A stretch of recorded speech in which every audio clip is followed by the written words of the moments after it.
Hello everyone, I'm Shahidha Bari. Welcome to this special event which is part of the SOTHEBY'S Talks series organised in partnership with Intelligence Squared.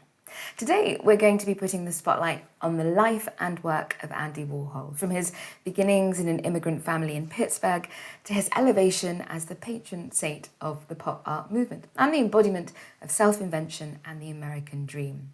Most of us are familiar with iconic works by Warhol, such as the Campbell soup tins, the Brillo soap pads, the Coca-Cola bottles, and of course the screen prints of Marilyn Monroe, Elvis, and other 20th century luminaries. But tonight we will be also exploring lesser known aspects of his career, including his experimental work as a photographer and filmmaker.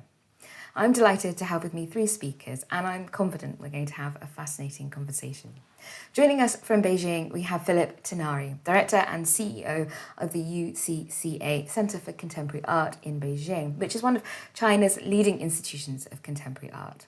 The UCCA is currently staging Becoming Andy Warhol, the most comprehensive exhibition of Andy Warhol staged to date in China. SOTHEBY'S are proud to be one of the sponsors of the exhibition, helping to bring these great works to art lovers in China. Hello, Philip. Hello, great to be here. Thank you for joining us. And joining us from Pittsburgh, we have Patrick Moore, Director of the Andy Warhol Museum in Pittsburgh, Pennsylvania, which holds the largest collection of Warhol artworks and archival materials in the world. He is co-curator of the UCCA exhibition with the Warhol's chief curator, Jose Diaz, and he helped to select the 300 or so works from the Warhol that are currently on display in Beijing. Hello, Patrick. Hello, nice to be with you. It's great to have you. And joining us from London, we have Alex Branczik. Alex is the chairman of Modern and Contemporary Art at SOTHEBY'S Asia. Alex is still in London at the moment because of the COVID-19 restrictions, but he left his role as European head earlier this year and fingers crossed will be moving to Hong Kong as soon as the situation allows. And this is specifically because of the growing appetite for Western contemporary art in Asia. Hello, Alex. Hi, Shahidha. Thanks for having me. Delighted to have you all. Patrick, I want to start with you though. The exhibition at UCCA in Beijing is called Becoming Andy Warhol. So how did he become Andy Warhol? Most people associate Warhol with New York City, but it's really important to think about the world that Warhol emerged from. Warhol was born here in Pittsburgh during the Depression in America. And he was born to an immigrant family, a poor family from what's now called Slovakia. And Pittsburgh at the time was really quite a grim place. If you take a peek at this photograph on the left side, on the very bottom right corner, you'll see a clock. It says 11 o'clock. This was Pittsburgh at 11 o'clock in the morning in the 1940s. And similarly, on the right, you can see that this gray, dark city was a site of enormous wealth, but also industrial waste. And this was the world that Warhol emerged from. Here you have Andy in his high school yearbook photo. And it's going to be important that we remember this photograph as we look at Warhol kind of transforming himself throughout his life. And here you see a young man who is sweet, perhaps a little bit shy, very vulnerable, very different than what he would become in New York City when really he merged with his art. The Warhol family came to Pittsburgh. Andy's father came and saved up enough money, and in a year, Julia, his mother, came to Pittsburgh. And here's Julia with some of the children. And you can see that this was not a family of wealth. This was a family that came to Pittsburgh really with only its folkloric traditions and also its religion, which was Byzantine Catholic. And if we look at Julia, and photos of Julia from the time, she is often associated with crosses, with kind of religious imagery. And as we'll see in the next image, Julia really was a kind of central influence on Warhol. She may not have been a particularly urbane, sophisticated lady. She never really mastered English. She was, in fact, literally a babushka-wearing lady, immigrant lady from Eastern Europe. But Julia had a very significant influence. Julia's drawings really reveal that she not only was teaching Andy how to draw, but her main subject were angels. So Julia was imparting her Catholic faith through art. She really had two subjects, angels and cats, but as we're going to see, she also had a surprising influence on Warhol in another way. Here we have 1953, a good 10 years before Andy would go on to make his Campbell soup drawings and paintings. And here's Julia drawing Campbell soup. She says it's very good in the bottom of the Campbell soup can. So Julia was really kind of predicting much of what Warhol would do later on. You're giving us a wonderful picture, Patrick, of early Andy in his yearbook photo and the babushka-wearing mother. Tell us how this shaped his early career. What happened next? Andy went to Carnegie Mellon. It was then called Carnegie Tech, and it wasn't really at the time the exalted university that it is now. Here we have a painting from Philip Pearlstein when he was Andy's classmate at Carnegie Tech, and you have Andy and the woman who would become Philip's wife, Dorothy, painting and drawing in class. And Warhol did experience kind of contemporary art of the day, a good art history, but he yearned to move to New York and to become a fine artist. But his move to New York was not quite that. It was as a commercial artist in the beginning. So here you have one of Warhol's famous commercial drawings. It's actually marked up for the Times Fashion Special. And he was an instant success. Philip Pearlstein actually did not do so well in New York, but Andy's kind of skyrocketed to success as a commercial artist. And in each of these drawings, you can see a kind of continuity with the line. These are called blotted line drawings, and each of them would have had another sheet of paper attached to them to which Warhol would have done the original drawing, and then kind of like a primitive printing press, pushed them over onto the other side and blotted that line. And that's why you get that funny smudged blotted line that really identified Warhol as a commercial artist.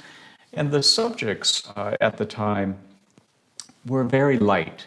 This world of fashion and illustration suited Warhol because it was a more female world. It was a world that was more accepting of a young man who was clearly a gay man. So the subject matter was really kind of suited to Warhol. And as we see some of these next images, we're going to see that there were the start of that movement into the fine art world. Here we have Warhol collaborating with his mother. This is all Julia's handwriting, and Warhol thought it was super boring to do the calligraphy required as a commercial illustrator. So he had Julia doing the calligraphy, and all of the editors in New York were saying, "Andy, we love your fantastic handwriting." And in fact, it was Julia doing the handwriting because she had come to New York and she was living with him in New York. And the images start to transform. Here we have a Coca-Cola bottle that's kind of predicting what's going to come next in his career. But these are very nice drawings. They're evocative of the era. And Philip was very nice to include this earlier work, this lesser-known work. I'd love to hear a little bit from Philip about what he thinks of the commercial drawings. Yeah, I mean, it's really one of the most exciting things about this show is that it puts, the Warhol that we know in the context of, the Warhols that we don't know as well. And a big part of that is this focus on his earlier life and his initial work upon moving to New York. We have a whole, probably 2 rooms devoted to this period. And it's just so interesting to see to see this work on its own terms and to think about its aesthetic merits aside from its kind of commercial context, but then also, as Patrick was hinting at, to look at the ways in which it foreshadows so many of the subjects and the interests that he will pick up and run with in his later career. Philip, I think there's a tendency to regard Warhol as a commercial artist, first of all, who then turned to art with a capital A. Is that the correct view? I think a lot of several generations of Warhol scholarship did tend to draw that distinction and to think of this moment where there was this break and where suddenly he becomes an artist with a capital A, and he leaves this this earlier identity as a successful, even famous commercial artist and illustrator behind.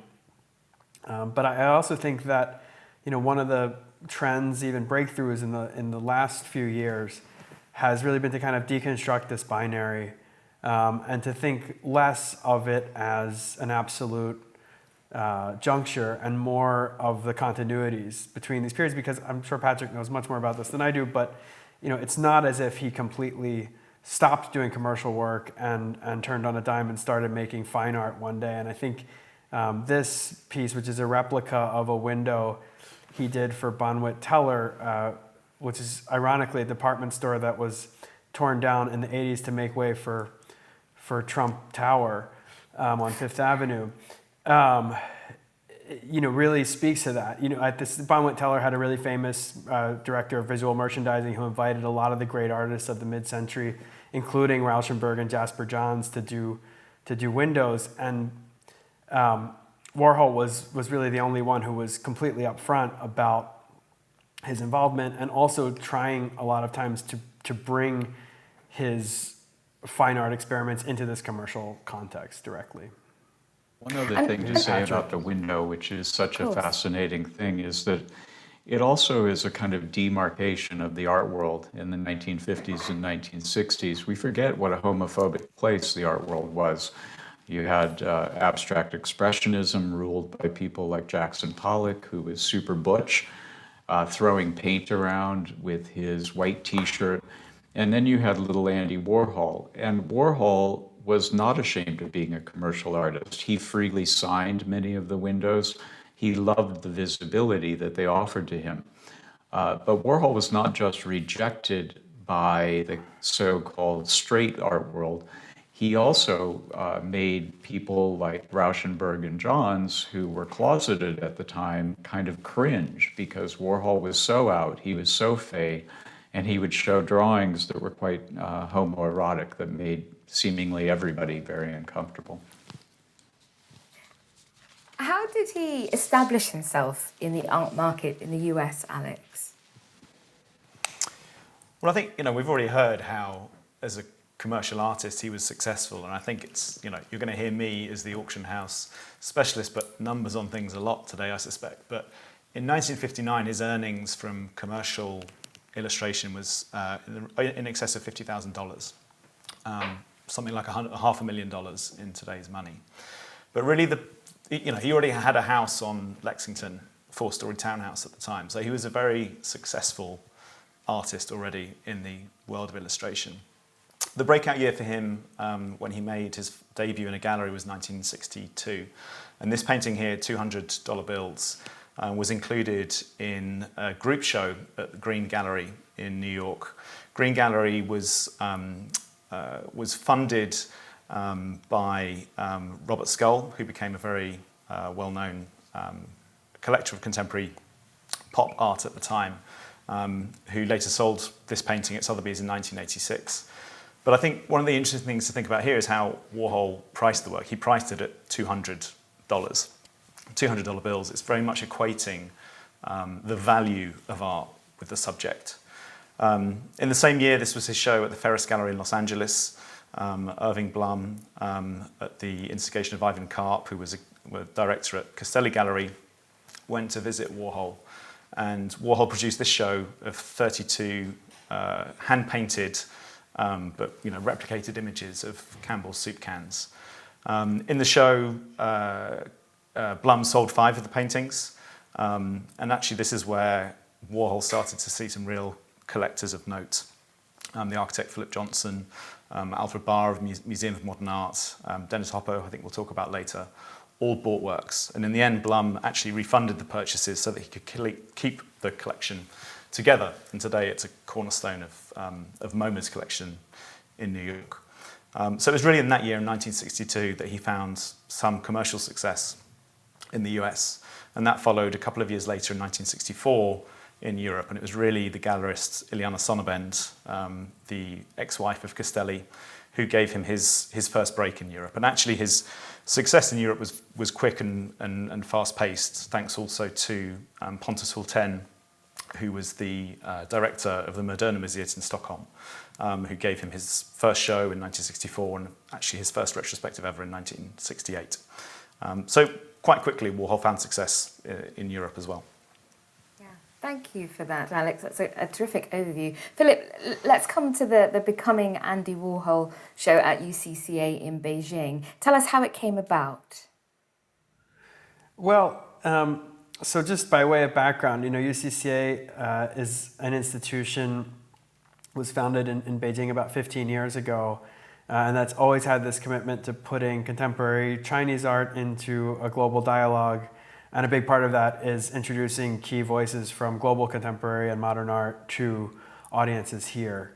And actually, it was just a few years ago that we started to think about showing not just living artists, but kind of key figures of the 20th century. So in 2016, we did a major Rauschenberg exhibition, and then in 2019, we did a show that was really quite important for us called Picasso, Birth of a Genius, working with the Musée National Picasso in Paris.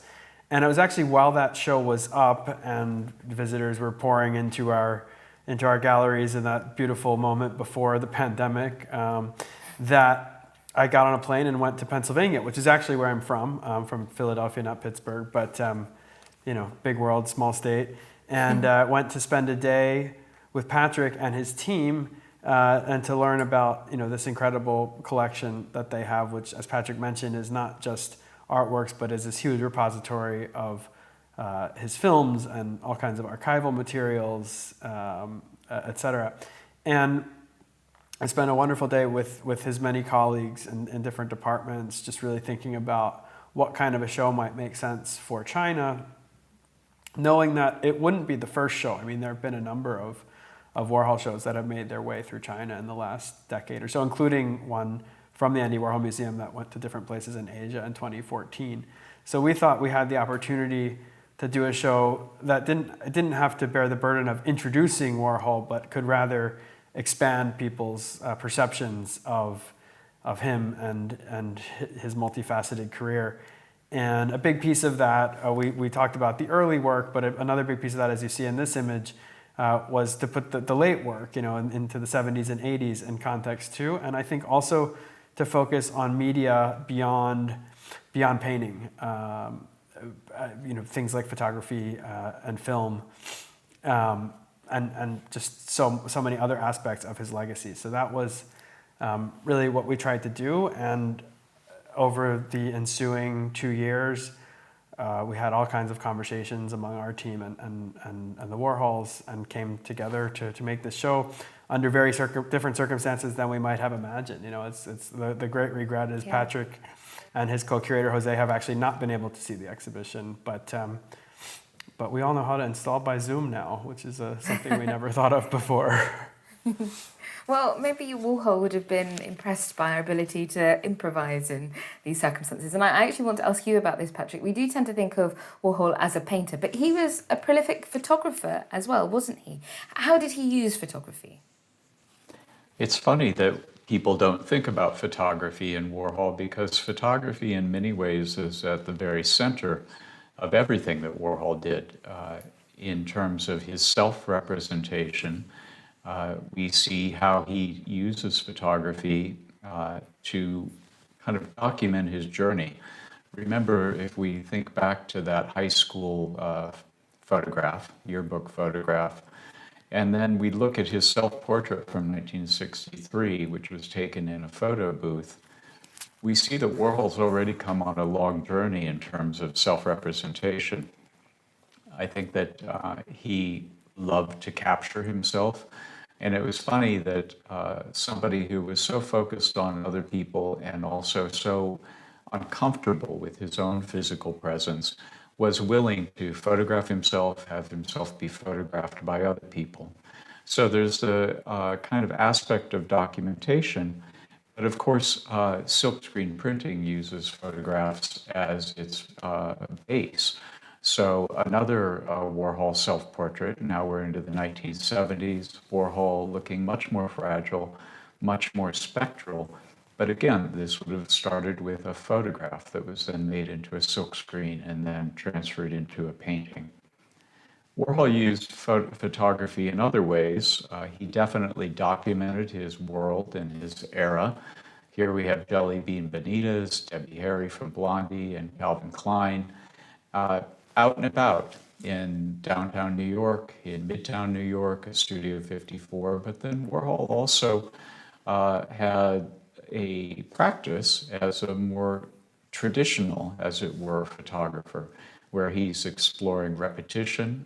We have a huge collection of largely unseen 8x10 black and white photographs by Warhol, and this one with the bathroom sinks. You see that idea of serialization and repetition that Warhol loved to work on. The celebrity portraits, which came in the 70s and 80s, also started with photography. Warhol, especially with women, here you have Jane Fonda, would sit them down in front of a Polaroid. As you can see, Jane has very kind of ghostly white makeup on. The photograph is a bit overexposed, and every wrinkle has disappeared. I don't know if Jane had a lot of wrinkles, but particularly the female sitters loved these portraits because they were very, very flattering. And you can see the effect when the photographic image moves via underpainting and silkscreen printing into Jane's final portrait on the right side, which is sort of the epitome of 80s glamour. Warhol continued to experiment with this idea of grids and repetition with these famous sewn or stitched photographs. Here you have one of a movie poster from Asia, which we thought was particularly fitting to the exhibition. But Warhol produced a lot of these images, a lot of them focused on nature and almost abstract images. So Warhol continues to approach photography as a way to experiment and also to document his life. I might have Phil talk about this kind of beautiful and sweet tourist image from when Warhol went to China. Yeah, this has just been such a nice point of connection. I mean, it's just one small photograph in this large exhibition of hundreds of objects, but for obvious reasons, it gets a lot of attention from the viewers, coming through the exhibition in Beijing. Warhol actually visited China, Hong Kong, and Beijing in 1982. He came with Jeffrey Deitch to visit the opening of something called the I Club in Hong Kong, opened by a local entrepreneur. And then sort of as a thank you, this entrepreneur, Alfred Hsu, brought Warhol and his entourage to Beijing for a few days of sightseeing. And there's actually been a great film. They go to the Great Wall and they visit a kindergarten.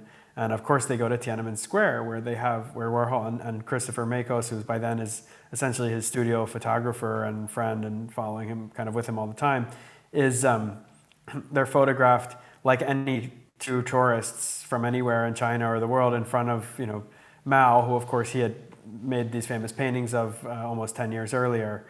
And I just love this photo because the kind of hand-colored aspect, I think to me it almost resonates with like the kinds of photos you see coming out of a place like Pittsburgh around the time of Warhol's birth. But 60 years later in China, you still had this kind of photography being practiced. Of course, Warhol, I think one of the things that was most interesting to him about these few days he spent in China was the fact that at that time in China, actually no one recognized him. And there's this moment in the film where he finally runs into some American tourists in the back of the Forbidden City who know who he is. But it was this kind of experience of just absolute anonymity that I think was quite interesting to him. I love that story. You can get a sense of the mischief that he would have been making there. Patrick, let me come to you. The exhibition also includes a section on Warhol as a filmmaker. At what stage in his career did he start filming? In 63 and 64, Warhol turned to a camera, a Bolex camera, as a different way of experimenting, of expanding his practice. His very earliest films, including Sleep, were all shot in and around the factory. Here you see Andy in the factory filming Taylor Mead's ass. So there was a provocation in the early films. They were meant to be off-putting. They were meant to keep Andy on the cutting edge of the art world. I think he felt that just being a painter kind of pigeonholed him, and also kept it it was difficult for him to maintain his position in the avant-garde. So a lot of the early films are very difficult. Sleep, which you see a still from here, is 6 and some hours of John Giorno, Warhol's lover, sleeping. Not much happens, but what does happen is Warhol really examines in the most thorough way, in the most penetrating way, the body of his lover, who he thought was spectacular, and indeed John was spectacular. So there is a conceit in the film that the image, it's just John there laying there sleeping. They did repeat some of the reels. Similarly, in Empire, perhaps Warhol's most famous film, you have almost nothing that happens through a night of gazing at the Empire State Building. But I always think of Empire as a portrait. It's a portrait of New York City, a portrait of its most enduring landmark. The Empire State Building in Empire looks very much like a hypodermic needle, which I think also has some resonance with the world of Warhol. And really not much happens other than it gets dark, the lights come on, one plane goes across the sky once, and then we get to dawn. So it was an extraordinary kind of endurance test for an audience to sit and to watch Empire. But Warhol was not precious about these films. He always thought, if you want to get up and walk around or leave, that's fine with me. He knew that he was making something that was difficult to endure. And Patrick, remarkably, Dennis Hopper did a screen test for Andy. Could that possibly be right? Absolutely, and the screen tests are such an interesting amalgam of some of the world's most famous people, and then some of the stars that Warhol was creating in his own kind of studio system in the factory. And if you have somebody like Dennis is a movie star. He's completely comfortable and in command in front of the camera, because Warhol would say, do nothing, or he would even just walk away from the camera for that 3.5 minutes during the roll. And as you see Dennis kind of compose himself and take command, you can see also that the film is slightly slowed down when it's projected. So it creates this dreamy quality. And Warhol had Lou Reed, Dennis Hopper, the fabulous Baby Jane Holzer, people who bridged that divide between downtown and uptown. But there are also people who were much more challenging, who were much more marginal, that Warhol presented as stars in the same way that he presents Dennis as a star. So it really harks back to Warhol in Pittsburgh as a little boy, going to the movie theater with his brothers and having this escape into this world of glamour, and then recreating that world of glamour for his own time, which was the 1960s in New York City. That's a glorious little clip to be able to share. There's a portion of the exhibition that's been called Warhol Remixed. What does that mean? What will we see there, Patrick? Philip mentioned that UCCA was willing to show more of the later work than you sometimes see in Warhol surveys, and it's important to us because the early work is so lauded when it comes to Warhol. If we think about his Campbell soup can paintings, especially this very beautiful early one from our collection, It's not a typical Campbell soup can painting, but you still recognize it as that kind of iconic Warhol work, that Warhol image. But in the late 1970s into the 1980s, Warhol remixed some of these images and made them indicative of the world that he lived in. So here you see the Campbell soup can in 1986 has morphed into this Campbell soup box, which was not very well received in American culture. I think we always wanted the can back. But still, Warhol goes all the way back to that earlier image, because you see the Campbell's logo not only rendered in a kind of more painterly fashion, but really that messiness that Warhol used in his very, very earliest pop paintings, that he wanted to indicate, I am a painter, I do paint by hand, I can kind of bring in that sort of importance. He did this again with Coca-Cola, which is another iconic image. And here you can actually see Warhol in '61 saying, I'm a painter. I'm like the abstract expressionist. You see the scratching, the kind of painterly gestures in this kind of iconic pop painting. But if we fast forward to 1985, we see New Coke, a much reviled invention here in the United States. We all wanted our old Coke, but they gave us New Coke. But still, Warhol is reflecting his time. The 1980s were these pop colors, a kind of superficial time in many ways, and that's what Warhol was doing. He was always a mirror to his times. Phil, if you could talk a little bit about the later works and how they've been received in China. Do people hunger just for the kind of classic paintings, or do they also respond to these later images? I mean, I think what's so interesting about this exhibition is that we have them together. So there's this one section where you have, for example, on the floor, an assemblage of Brillo box and other grocery box sculptures from the early 60s. And then you have on the walls paintings, as we just saw, from the 60s juxtaposed with others from the 80s. And it's sort of, I think it's a nice, easy discovery for a careful viewer to be able to go in there and realize quite quickly, that you're seeing things play out over an extremely long time horizon. And it really does, I mean, just as we talked about his mother's drawings or things that he did as a commercial artist, anticipating, the work of the 60s, we also see those themes and topics come back again and again throughout the career. Yeah, it is remarkable, isn't it, to see the return to those images and the reworking of them. The final section of the exhibition focuses on Warhol's turn towards abstraction and conceptual art at the end of his career. We have done a lot of work here at the Warhol in examining Warhol as a spiritual person, as a religious person. He continued to embrace Catholicism to the end of his life. He continued to go to Mass, and we have an exhibition that is opening at the Brooklyn Museum this fall about Warhol's Catholicism. Our take here was slightly broader, to talk about the immaterial world. Many people do not know these paintings from the late 70s from Warhol of a human heart. And a heart, of course, is a symbol. It's a symbol of love. It's a symbol of vitality and life. But Warhol was never kind of simplistic. He always wanted to mess things up in terms of talking about spirituality. So Warhol does paint a human heart, but then he does these advertising images from '82 and '83 that talk about a heart attack. So Warhol always undercut.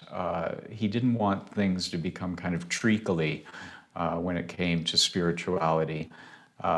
There are many other images from this era. The Rorschach paintings in particular are a perfect Warhol image because they're completely open to interpretation. In fact, they're meant to be open to interpretation when they're used in a psychology setting. But Warhol is using them as a kind of window into many different aspects of what he might be thinking about, feeling. And he has other images that are a bit like this. I think the camouflage paintings are similar. Camouflage is a very mutable image. On the one hand, it is completely abstract. On the other hand, it is a symbol of war. And Warhol takes it to a kind of unexpected place by putting in these bright 1980s colors. But there is a kind of more contemplative part, I think, to Warhol during this period. Even in the Myths series, which maybe we should talk a little bit about further as we go on in our discussion, Warhol inserts himself.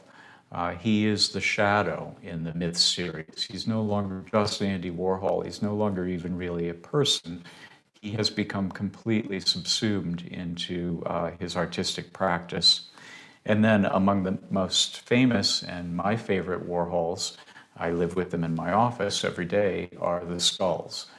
And the skulls also are classically memento mori, a symbol in Catholicism, but Warhol takes it to a different place.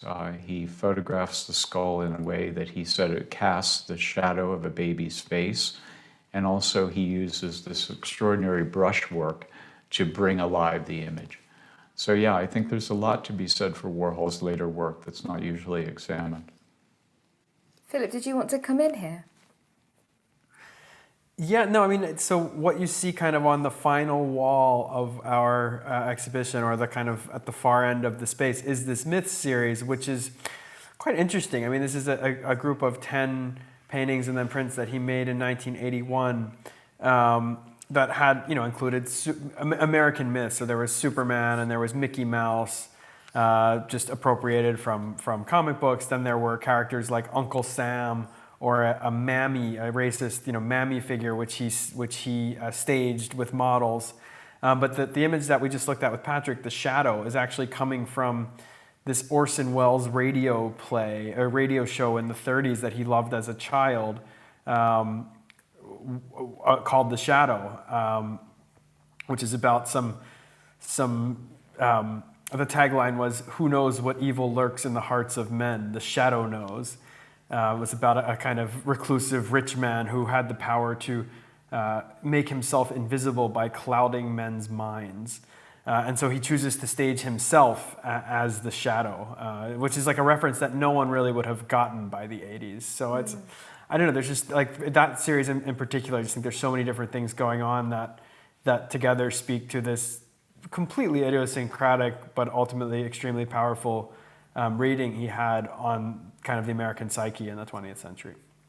Some of those images that you and Patrick have been talking about are staggeringly beautiful. And I want to pick up on your remark about the self-staging that you mentioned, Philip. The Myth series seems to elevate Warhol as the ultimate American artist. And there's a kind of self-myth making here too that resonates after his death in 1982 too, isn't there? And I think this connects to what makes him so relevant to audiences in China now, is this idea that comes somewhere, I don't know if there's a singular moment, but Patrick mentioned how he was such a photographer, right? He was kind of constantly documenting himself and the world around him. He was constantly filming. He was constantly performing his own identity. And at a certain point, the persona became greater and more important than any individual object or image that he might produce. And I think that anticipates so much about our current moment. Patrick? It's important to remember that Warhol was very poorly critically received in the 1980s. So when Andy died, he was in some ways at a low point in his career. People said 60s, fantastic, 70s, marginal, and the 80s, really, he lost it. But that is our endeavor here at the Andy Warhol Museum, to show Warhol not as a saint, but in all of his complexity, and also on this arc in his career that resulted in these extraordinary late paintings. I think that anybody in the art world would say that the shadow paintings, the Catholic paintings, the Last Supper, are really, really influential on people, and also his relationship with Jean-Michel Basquiat and the collaborative paintings we have up now. So Warhol, I think, gained in traction, but when he died, I don't think that he was seen as central and as important as he is now. Philip, let's find out how the exhibition has been received in China now. How do the Chinese respond to Warhol? I think it's really been interesting because there's a certain familiarity, right? I mean, there are contributions that he made to visual culture generally that have just become so deeply ingrained in the way we look at the world that I think you actually have people coming to the show who maybe don't realize that they sort of knew certain of his visual devices like before coming. And that's always an interesting moment. And then you have to sort of explain to them like how you have to try and put yourself back in the mode of a place you don't know anything about and didn't experience directly, you know, America in the 60s or 70s, and think about what these images might have been and how they might have signified at that time. So there's a lot of empathic imagination that sort of has to go into the viewing experience. And I think for a certain kind of viewer, that's been really, really interesting. Alex, let me come to you to find out about Warhol's Market now. Where is Warhol's Market now? Who is collecting him? Well, I think it's, Andy loved talking about money. He loved painting money, equated good art with business and good business with art. So I think he would be pretty proud if he were to be around today to see his work as really the linchpin of the contemporary art market, post-war contemporary art market over the last 2 decades. We borrowed this horrible phrase, blue chip, from the investment world to talk about art, which is assured and safe and a store of value. And I think there's no question that over the last couple of decades, Warhol has been seen as one of the safest stores of value in the market. Art Tactic, which is an art research company, estimated that in the first decade of the century, sales of works at auction by Andy Warhol accounted for 12% of the overall art market for contemporary art. I mean, I think that's huge. Between 2012 and 2014, he was the most sold artist in the art market, overtaking Picasso, Monet. And this painting, The Double Disaster, was sold at Sotheby's in November 2013 for $104 million, which is one of only two artworks of contemporary art that have broken the $100 million mark at that time. And I think it was no surprise to anybody that it should be Andy Warhol. The other was Francis Bacon. And I think in many ways he has been the barometer of the art market. He has been the bellwether. Again, Art Tactics have calculated that what happens in the Warhol market precedes the overall art market by approximately 12 months. So when the market started growing in 2006, Warhol prices started that move. Same when it declined in 2008. This is a painting we looked at earlier. It was the first work that he sold at Green Gallery, $200 bills, sold for $200 to the collector, Robert Scull. And this is also the painting which reignited the art market in 2009 after the crash, which saw prices plummet. And it had an estimate of $8 to $12 million. We sold it at Sotheby's in November 2009. And it sold for $44 million, which was a hugely significant event at that time. To put it into some kind of comparison, the next highest price achieved that year for a sale of an artwork was $10 million for a painting by Peter Doig. But since that time, his market has actually dropped quite significantly, and what we've seen is other artists come to prominence. We spoke about Basquiat, touched on Basquiat earlier, one of Warhol's contemporaries, younger, but certainly they were collaborating in the 1980s. And this is a painting which we sold in 2017, which has actually eclipsed that $104 million price for the Warhol, 110 million US dollars. Meanwhile, as you'll see from the next slide, Warhol's own prices have fairly stagnated. Here's a picture which sold, first of all, about 11 years ago, and it achieved $9.1 million. Sorry, 8 years ago, and has just resold this year for $9 million again. So why is that? I think, you know, some people put it down to a generational shift, that the certain number of collectors underpinning the value of the artist's work. I think it's also true that we've seen a reappraisal industry over the last 5 years, where artists of colour, led by Jean-Michel Basquiat, but by no means in exclusion, female artists have garnered more attention. And ironically, for an artist who was the son of immigrants, who did pioneering work for the gay and transgender communities in the 70s, he's perceived to be too white, too male, and too American. For some collectors today, we've seen major museums deaccession works by white American artists in favour of looking to previously marginalised artists. But I would posit one other theory as well, which really brings us back to you know, the topic of the show at the UCCA in Beijing, and that is Asia. For us at Sotheby's, Asia today is hugely significant. It accounts for, Asian collectors account for 30% of purchases at Sotheby's, and last year, 9 out of the top 20 objects sold at Sotheby's were acquired by Asian collectors. 30% of our Asian buyers are under the age of 40, if you can believe that. So I think there is a sense where some of Warhol's subject matter, particularly for the earlier works, loses relevance for this generation of collectors. Be it Liz, you know, be it Brando.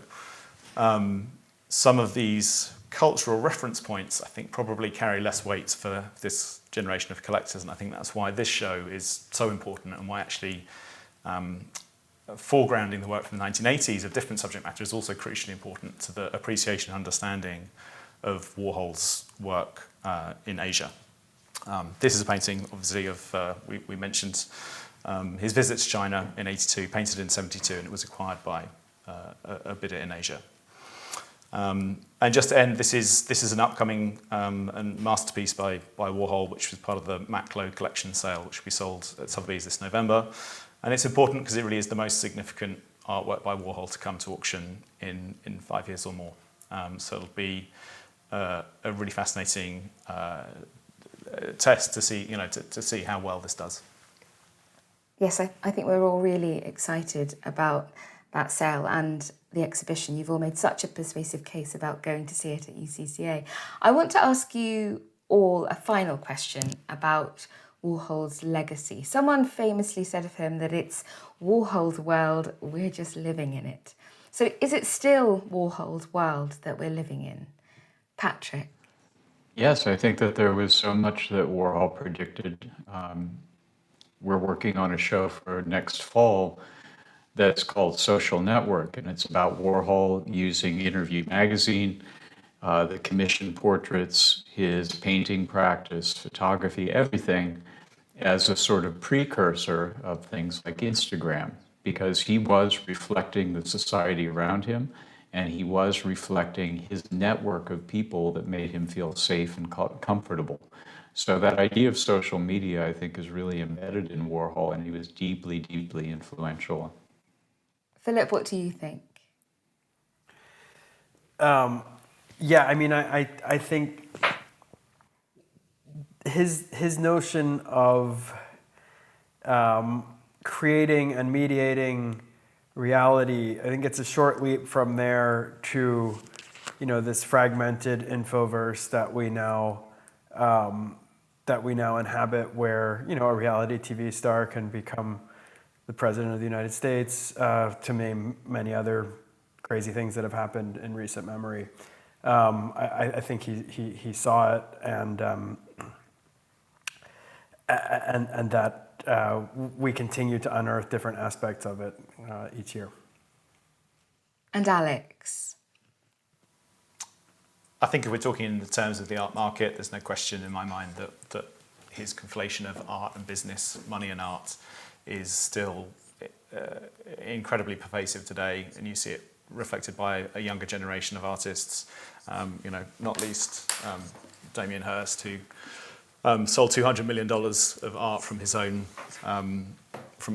collection through an auction house in 2008. I think what he's done for artists in the market lives on for sure. Thank you, Alex Branczik and Patrick Moore and Philip Tinari for these brilliant contributions to today's event, and to Sotheby's and Intelligence Squared for putting us all together. The exhibition Becoming Andy Warhol, which is co-sponsored by Sotheby's, is showing at UCCA in Beijing until October the 10th, and after that it will travel to UCCA Edge in Shanghai. And Warhol's 9 Marilyns will be sold as part of the historic Maklo collection sale, the highest value single-owner collection ever brought to market at Sotheby's, New York this November. I hope you enjoyed watching. Thank you to everyone for joining us.